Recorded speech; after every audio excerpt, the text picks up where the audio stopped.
Look, I think it's really hard to call, but I think the Fed are the smart ones.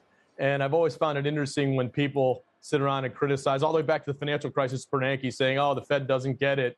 And I always think to myself, I don't know, these guys have PhDs from Harvard and MIT. They have access to all the best information, and they're experts. And I think they're smart. They watch the markets, Carl. If you look, I mean, we're getting a little bit of backup today, but the 10-year yield's been hanging around 1.5 plus or minus. The 2 years hanging around 50 bips. And I think more importantly, the five-year break-even's hanging around 2.25. So I don't think the market's that worried about inflation. It's just the number one investor topic. So look, I think the Fed won't raise the front end for a long time. I'll take the second half of 24 or later.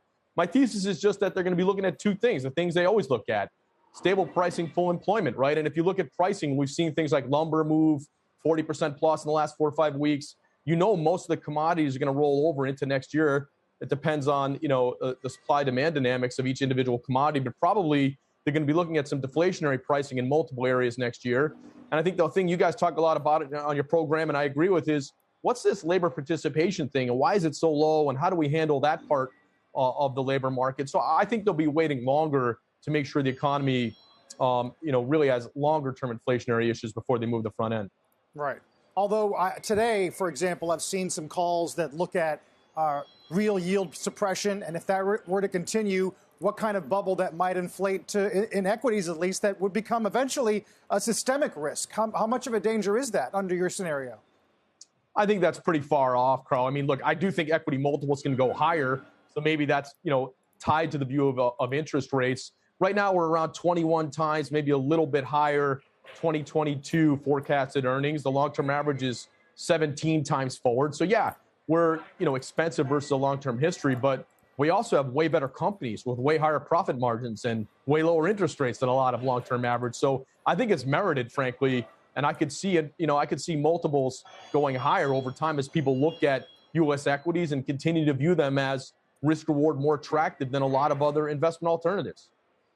Within equities, though, which is it? What's the trade, Adam? Is it by the cyclicals, like the industrials and the financials and energy, which is working today, but not so much for the past few weeks?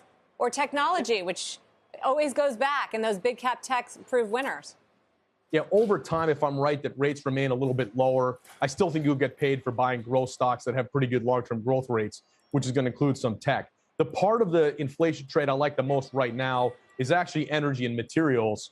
Industrials I like as more of an underweight. We have a pair trade. It's not that I expect energy and materials to go straight up and industrial straight down, but part of the job, I think, when you're running a portfolio or when you're giving advice to people is where's the risk reward or where's the relative estimate achievability better.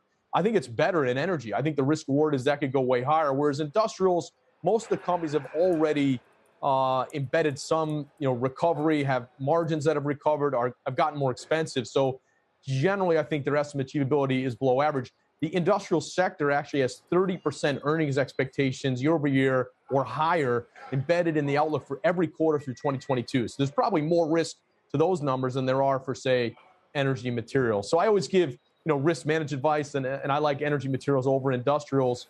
I like the large cap banks over the small cap banks. I think they have better balance sheets and profitability. It's pretty nuanced, but over time, I think you're going to be going back to that growth playbook again because that's what works in a low rate environment. I feel like you too have a PhD. Am I wrong? I do in statistics. I know that. Yeah. I remember that. Yeah, there you go. Yeah. So we should listen to you too, apparently. Thanks for remembering that. That's the wisdom. Adam Parker, thank you.